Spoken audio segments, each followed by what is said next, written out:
Escuchas un audio exclusivo de www.exitosfm.com. Tenemos acá en el diván ya sentado cómodamente. ¿Estás cómodo? Súper cómodo. ¿Relajado? Súper relajado. ¿Sí? Este diván se promete. Así es, exactamente. Tenemos dos sofás, uno para él y uno para mí, por si acaso. Porque él es psicólogo, actor y es psicodramatista. Sí. Así es, qué maravilla. Sócrates Serrano, ¿cómo estás? Bienvenido, buenas tardes. Bien, muchas gracias por esta invitación. Estoy algo inquieto porque tenía rato que no me acostaba yo en un diván. Pero bueno, a veces hay que cambiar los roles también. Sí, bueno, pero te iba a preguntar, por ejemplo, que el psicólogo, ¿tú has estado ejerciendo en algún momento de tu vida esa profesión como psicólogo? Sí, totalmente. Yo me gradué como psicólogo clínico. Ya. Luego hice una especialización en psicodrama, efectivamente. Y pues trabajé en el área de psicología industrial muchos años. De hecho, trabajo como consultor de empresas también. Comparto mi trabajo como actor, trabajando como consultor organizacional. Y como soy clínico de profesión de base, quise sacarme el clavo de hacer psicología clínica y abrí mi consulta unos 2 años. Y fue una experiencia pues muy interesante, muy nutritiva, pero cerré el ciclo de la clínica y decidí dedicarme más al tema de trabajo de grupos y al trabajo más empresarial. Asesorías. Pero cuando ya tú estabas, por ejemplo, ejerciendo esta parte de la psicología clínica, ¿eras un actor profesional conocido? En ese momento no. En ese momento no. Ha sido difícil para ti manejar esas dos áreas, ¿no? Sí, correcto. En ese momento no tenía la exposición que tengo ahora y entonces el anonimato me protegía muchísimo. Sí. ¿Te imaginas? Y el psicólogo Sócrates, el mismo actor, entonces vas y te sientas en el diván, es como... Complicado, muy complicado. Complicado, exactamente. Entonces, bueno, no lo llegaste a vivir porque en ese montón de transferencias allí sin empezar la consulta. No eras público en ese momento. Y luego ya ahora como consultor organizacional, sí, todo el mundo te conoce. Sí, yo durante mucho tiempo viví de manera fragmentada esto de ser psicólogo y actor, sobre todo porque sentía, y yo lo experimentaba así, que precisamente voy a hablar de esto en una charla que tengo este domingo en un evento que se llama Caracas Visual. Mi charla se llama Entre la pasión y la razón. Y precisamente viví esto fragmentado, ¿no? O sea, yo sentía que el tema de ser actor en las empresas podía ser como mal visto, ¿no? Porque son dos mundos, yo los sentía dos mundos completamente diferenciados. Y en el teatro y en el mundo de la actuación me veían como demasiado gerencial estructurado. Entonces nunca encajaba en ninguno de los dos mundos, ¿no? Hasta que yo poco a poco fui descubriendo espacios de conexión y en ese sentido me ayudó mucho el psicodrama, porque el psicodrama me permitió conectar ambas disciplinas y comencé a experimentar con técnicas psicodramáticas de simulaciones para evaluar talentos y diagnosticar competencias en las empresas, en las organizaciones. Entonces empecé a actuar en las empresas. Desarrollé una metodología para evaluar talentos en las organizaciones y hoy por hoy es uno de los principales productos que ofrece la empresa. Pero qué maravilla, fíjate, encontraste así una fórmula perfecta en la que te sientes, por supuesto, dentro de tus áreas profesionales, tus dos áreas, muy cómodo. Sí, así es. Me costó, pero al final fue un proceso de descubrimiento personal. De no vivirlo fragmentado, sino de vivirlo conectado. Claro. Y después cuando comencé a tener exposición, pues más bien eso comenzó a favorecerme, porque la gente me veía y todavía me ve como actor haciendo alguna obra o trabajando en alguna película y entonces al principio le resulta raro conectarme con que soy consultor, pero que después que lo entiende, entonces eso es un pro. Un plus. Es un plus para ser llamado. Tienes una muy buena mezcla. Claro, eres un profesional de la psicología y adicionalmente también en la actuación. Entonces ese psicodrama todavía tiene mucho más credibilidad, más peso, ¿no? Así es. Más importancia. Te pregunto, por ejemplo, cuando tú hablas de que sacas las fortalezas, qué interesante esa área, ¿no? Sí. Que sacas las fortalezas en una compañía utilizando esta técnica. ¿Cómo es? Por ejemplo, danos una pildorita de lo que haces. Sí, bueno, por ejemplo, nosotros tenemos algo que llamamos centros de desarrollo o centros de diagnósticos de competencias, que es una experiencia que dura unas 6 u 8 horas, donde sometemos a las personas, a los colaboradores de la empresa o a candidatos externos si se están postulando para posiciones dentro de la organización, los sometemos a diferentes experiencias grupales e individuales o en parejas, que son simulaciones de casos reales. Y aquí es donde entra lo psicodramático, ¿no? Entonces, por ejemplo, si estamos buscando personas para trabajar en el área de ventas o de atención al cliente, o personas que van a ocupar roles de liderazgo, que tienen que tomar decisiones complejas de procesos críticos, nosotros simulamos esas situaciones a través de las técnicas. Por supuesto, esto es sumamente estructurado y tiene como diferentes fases. Los vamos conduciendo bajo el principio del teatro del cómo sí, es decir, va a ocurrir como si realmente estuviera sucediendo. y nosotros interpretamos roles y personajes del cliente difícil, del colaborador manipulador, de la persona, del cliente potencial que tiene muchas objeciones para hacer alguna compra, y sometemos a esos candidatos a esas experiencias críticas donde ellos tienen que demostrar realmente esas habilidades, ¿no? Y luego la técnica va decantando en un proceso de autoconocimiento de ese colaborador de la empresa, y al final esto resulta como una especie de gran terapia de autodiagnóstico donde ellos mismos identifican dónde acertaron, dónde se mostraron más débiles, cuáles son sus competencias y sus habilidades más resaltantes. Entonces ellos mismos al final tienen como una impresión de sí mismos, claro, y dicen, oye, en el tema de liderazgo sentí que no fui lo suficientemente efectivo, pero sí en la parte pues más comunicacional con otra persona, etcétera, ¿no? O en la resolución de conflictos, en fin. Exacto. Qué interesante de verdad. ¿Y con qué frecuencia haces tú esto, Sócrates? Bueno, te puedo decir que en el último mes me ha tocado hacerlo unas 6 veces. Sí. Muy activo. ¿Estás más activo en esa área ahorita que en la de actuación? Justo en este momento sí, aunque estoy preparando un proyecto personal muy interesante en el tema actoral. Pero efectivamente, bueno, pues he estado últimamente moviéndome mucho en esta área porque acabo de terminar temporada El Día que Me Quieras allí en el Trasnocho Cultural. De eso vamos a hablar más adelante, pero te tengo una pregunta, varias, en realidad, aparte de las mías. Ok, pues esto es diván, señores. Por eso, pero tengo una, por ejemplo, de José Antonio Domínguez Serrano. Sobrino, ahijado. ¿Pero qué es esto? No puede ser. Hola, saludos desde Buenos Aires al tío padrino favorito, el de las largas conversas asincrónicas en WhatsApp, ahorita que estamos a la distancia, y el que siempre me sacaba a pasear de chiquito. De esa época recuerdo una salida a La Guaira, pretragedia de Vargas, que presenciamos después de una ligera llovizna, como un gran río de lavadoras, colchones y escombros bajó de la montaña hacia la playa y salimos huyendo. Preámbulo, bueno, de lo que fue historia. Que hablando de historias, siempre te he tenido como un gran echador de cuentos, animando siempre reuniones familiares, con anécdotas de las que siempre fui fan. Un storyteller nato. ¿Cómo lo haces? O sea, tendrá que ver eso con tu formación actoral, eso de contar también las historias. Te dejo esa pregunta por aquí. Un abrazo. Wow. ¿Y está fuera de Venezuela hace cuánto? Qué bonito. Hace 2 años y pico. ¿Qué edad tiene él? Él acaba de cumplir 30. Wow. Esto es un diván sorpresa.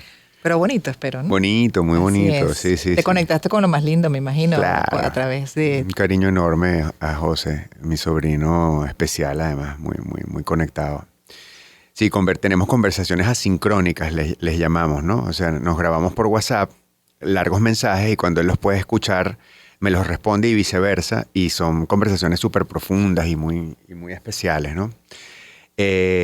Bueno, qué pregunta. ¿Cómo lo hago? Yo creo que a mí tuvimos un gran modelo en casa que fue mi papá. Mi papá era un hombre muy especial. Papá era periodista, era artista nato, ¿no? Era pintor, tenía el gran don de la palabra.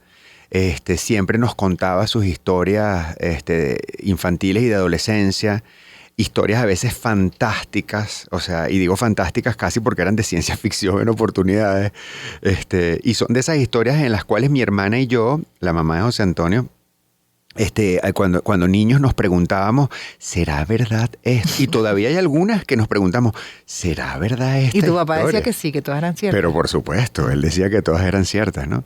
Era un gran narrador, mi papá. Era un gran narrador. Yo creo que él me inspiró y me influyó para que eso ocurriera. Pero cuando, por ejemplo, tu sobrino dice, José Antonio, que además, bueno, tienes una gran facilidad para historias, anécdotas, ¿a qué se refiere? ¿Qué tipo de historias haces tú? ¿Qué tipo de anécdotas compartes con la familia o con los amigos? Sí, son anécdotas personales de cosas que me ocurren en el teatro o en el mundo empresarial siempre. ¿Eres sucedido? De eso que siempre tiene algo curioso. Me pasan cosas, sí. Yo creo que también el hecho de que veo las cosas de una manera particular y entonces busco la forma de contarlas para conectar a las personas, ¿no? Creo que a eso se refiere y tiene que ver con eso básicamente, ¿no? Bueno, Sí. pero entonces vamos a hacer una pausita. Espérate un momentico.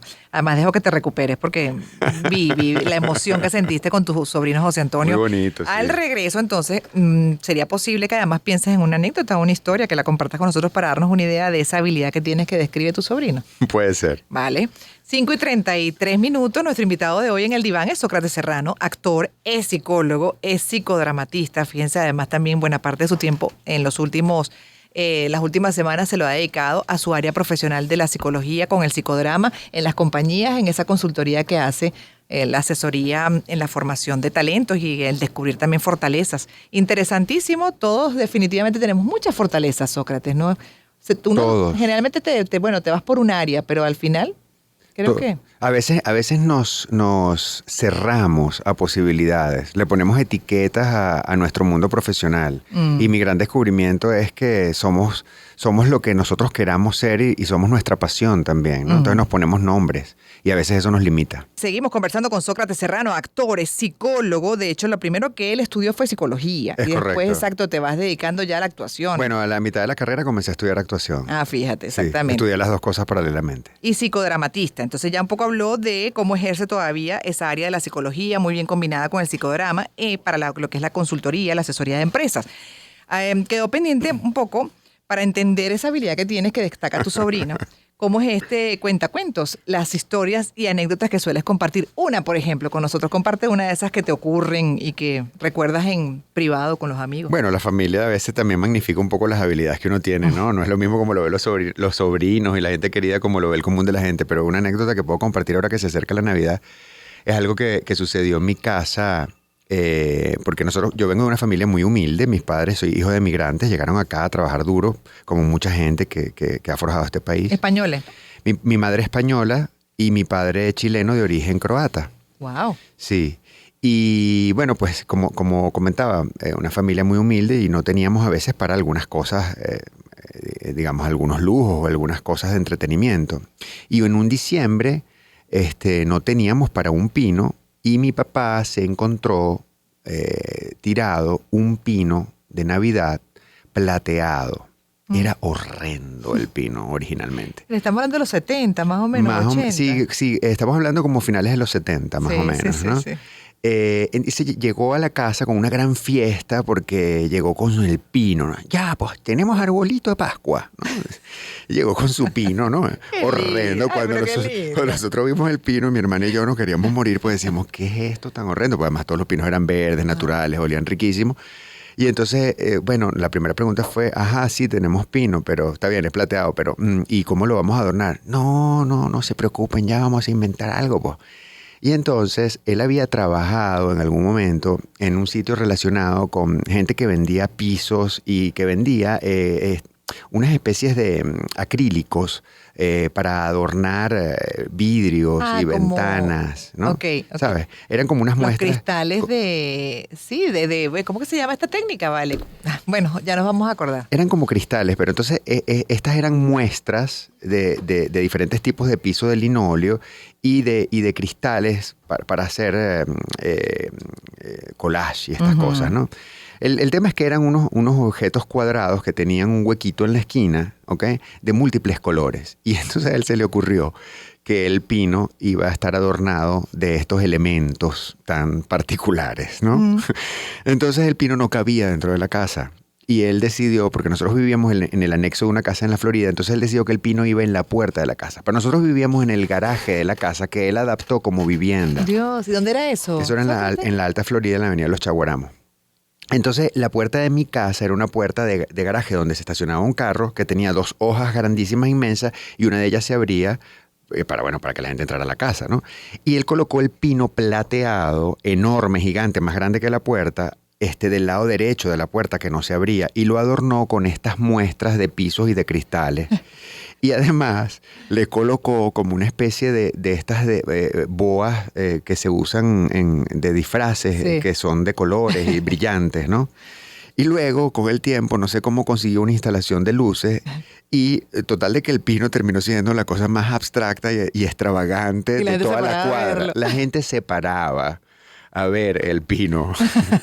La gente se paraba a ver el pino, era un espectáculo. Pero estoy diciendo que la gente se paraba, es que la gente se paraba porque era demasiado impresionante. Entonces teníamos el pino más notorio de toda la urbanización. Yo debía tener como unos 10 años. Muchachito. Entonces, al principio estaba como muy apenado del pino, pero al final estaba muy orgulloso porque todos veían nuestro pino. Pero qué lindo, qué lindo. Por cierto, entiendo. ¿Qué edad tenías tú cuando tu papá falleció? 18 años. 18. Y con la pérdida de tu padre, tú te ves obligado también un poco a ejercer aún más, ¿no? Sí. La profesión que ya habías considerado. De hecho, mi plan original de vuelo era comenzar a trabajar de lleno como actor y dedicarme a la psicología clínica ocasionalmente. Y la muerte de mi papá necesariamente hace que yo vaya a la empresa a buscar trabajo como psicólogo industrial, que es la vía más rápida de un psicólogo para ser productivo, trabajar en el área organizacional. Y comienzo a trabajar en selección de personal y ahí comienzo a hacer toda mi carrera. ¿Quién te marcó más a ti dentro de tu formación, tu padre o tu madre? ¿O ambos? Yo creo que ambos. Es decir, cuando en esta charla que te mencionaba que voy a hacer el domingo, que se llama Entre la razón y la pasión, hablo de que mi papá era la pasión de alguna forma, ¿no? Imagínate tú estas cosas del árbol que te cuento. Y mi mamá ha sido más la razón. Con la paradoja de que ellos eran sumamente diferentes y se llevaban 25 años casi entre ellos, ¿no? Pero mi mamá siempre se preocupaba por preguntarme, piensa en estudiar algo que te pueda permitir pagar las cuentas, de qué vas a vivir, para qué te va a servir, piensa en la utilidad. Y mi papá, bohemio y artista al fin, me pensaba, me decía, piensa en con qué te sientes bien, qué te llena, que te apasiona, ¿no? Que te hace soñar, ¿no? Entonces, los dos me inspiraron de lado y lado y yo creo que bueno, finalmente una buena mezcla. Somos una mezcla de las dos cosas. Así es, exacto. Por cierto que también tengo un amigo tuyo, Andrés Trujillo.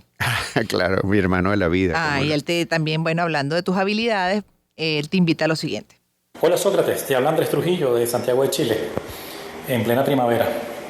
Sócrates, quiero aprovechar la oportunidad para decirte una vez más cuánto te admiro y decir y compartir con el público que eres una persona tremendamente inspiradora, una persona que me ha ayudado desde la distancia a manejar este tema migratorio más de lo que te imaginas.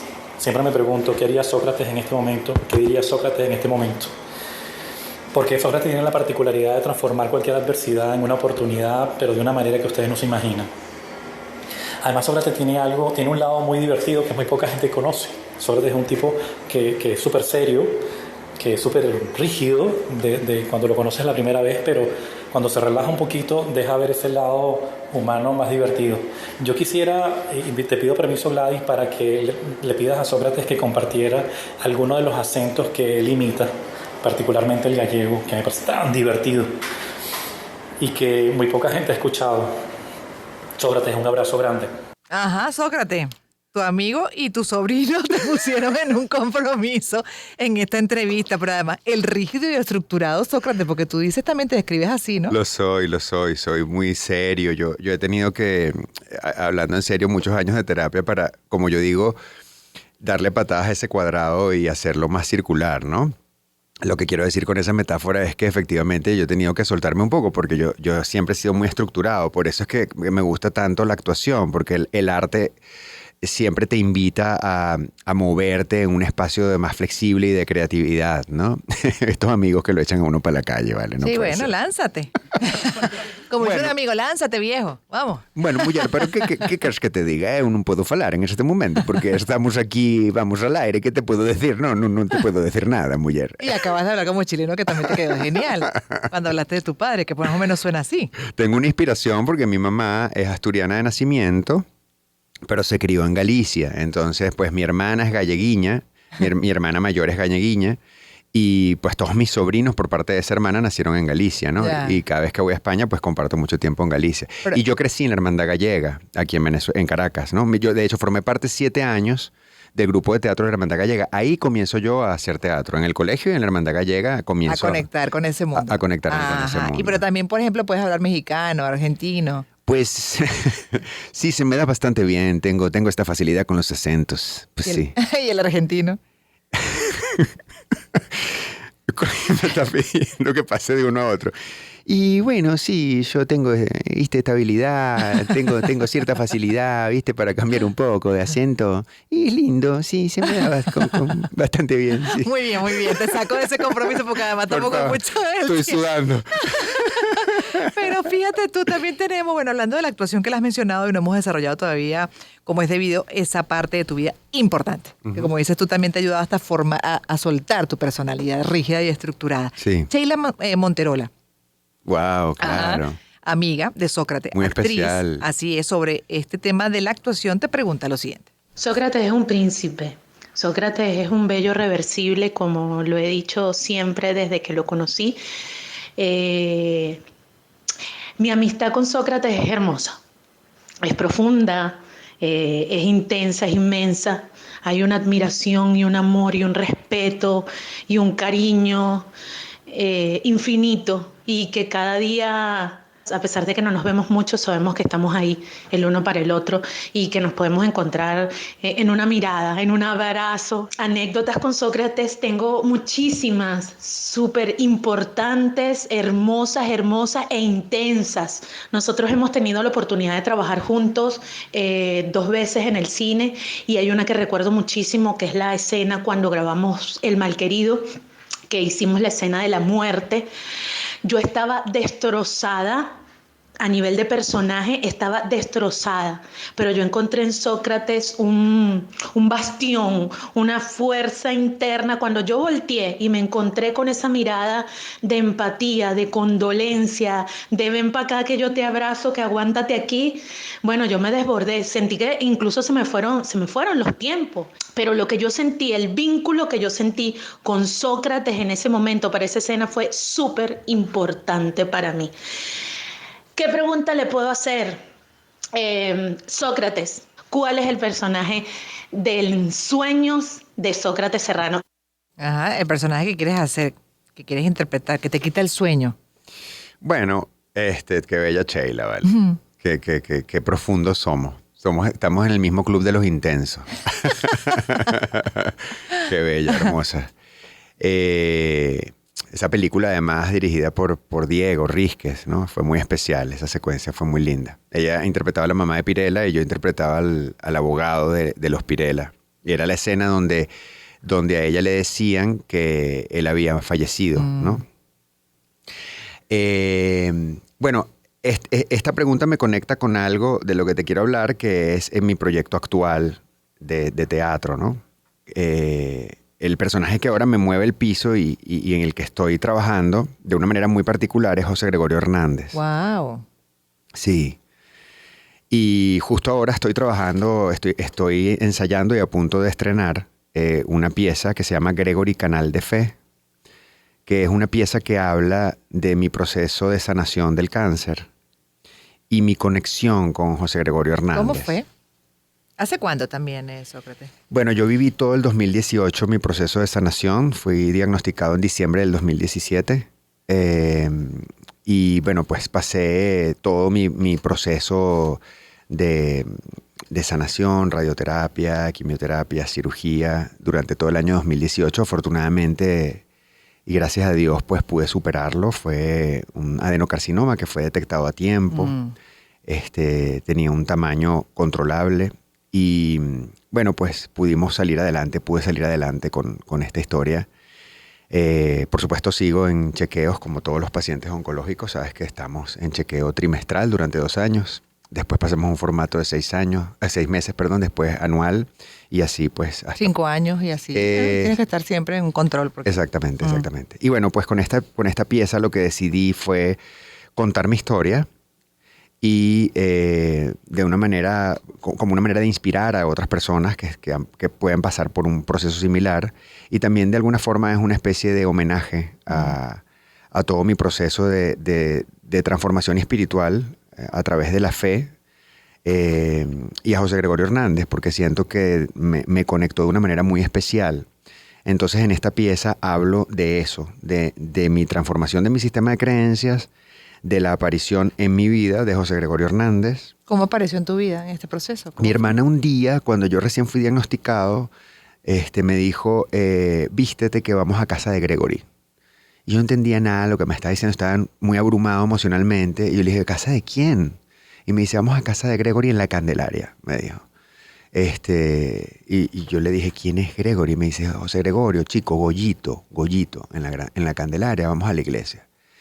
Y allí fue que descubrí, porque yo no lo sabía, que José Gregorio, los restos de José Gregorio están en esa iglesia, en la iglesia de la Candelaria. Y fui a una misa con mi mamá y mi hermana.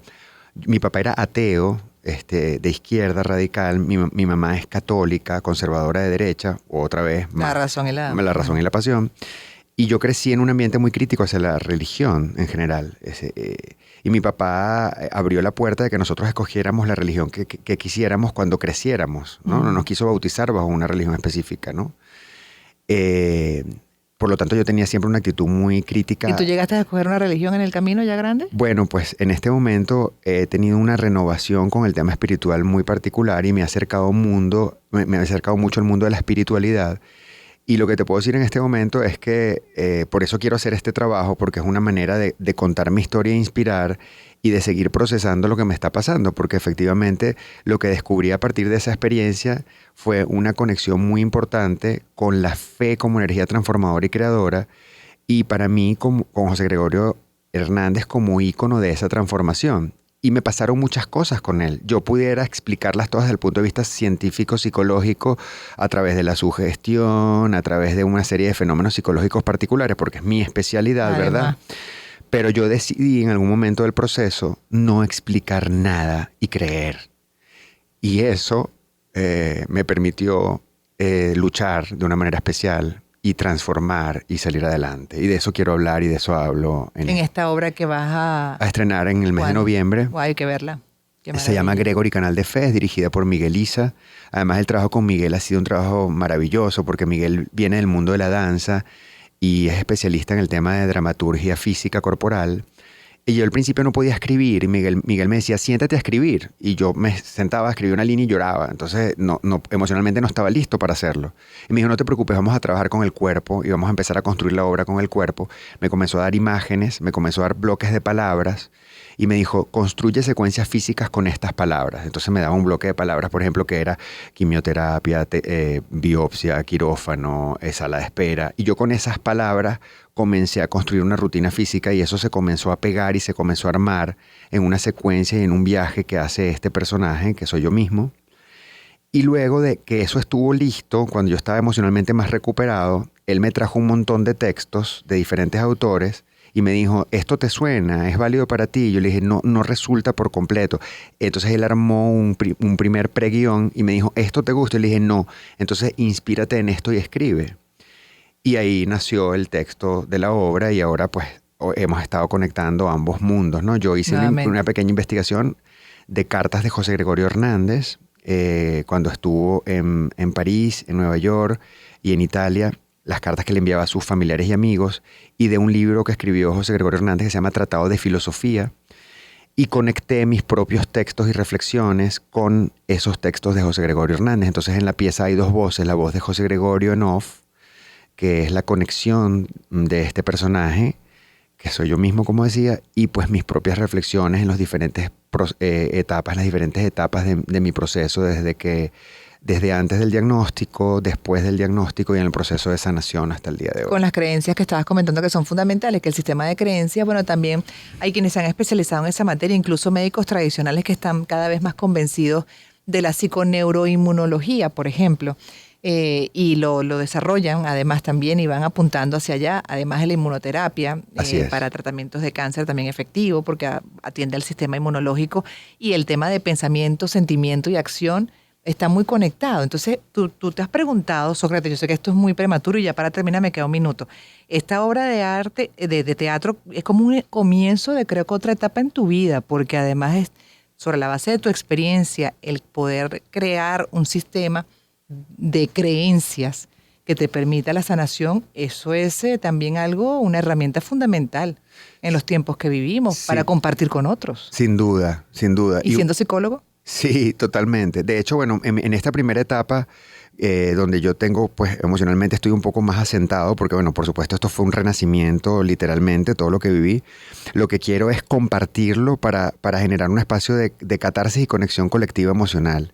Y por supuesto que lo vamos a presentar en teatro, pero también queremos llevarlos a congresos de psicoterapia, a espacios de psicodrama, a espacios alternativos, donde la gente puede interactuar después con nosotros como creadores, desde el espacio artístico y desde el espacio de arte-terapia, ¿no? De alguna forma. Claro. Y bueno, y esto es la primera capa, tal cual como tú lo dices, quizás de una serie de descubrimientos que están por venir. Por ahora, yo lo que sé es que estoy abierto a las señales, que estoy inspirándome de cosas diferentes, que el mundo me cambió, que la visión de la vida me cambió por completo y que efectivamente, estoy muy agradecido con esta segunda oportunidad y que siento que, aunque suene un poco cliché, pero yo lo siento profundamente, siento que tengo una misión ahora y tengo que contar esto para inspirar a otras personas. Y además sobre la base, también utilizando esa base profesional que tienes en el área de la actuación, en el área de la psicología, tu propia experiencia, en realidad, pareciera una diosidencia esto, sí. Paradójicamente. Sí, porque el proceso es muy doloroso, por supuesto, un proceso duro de abordar.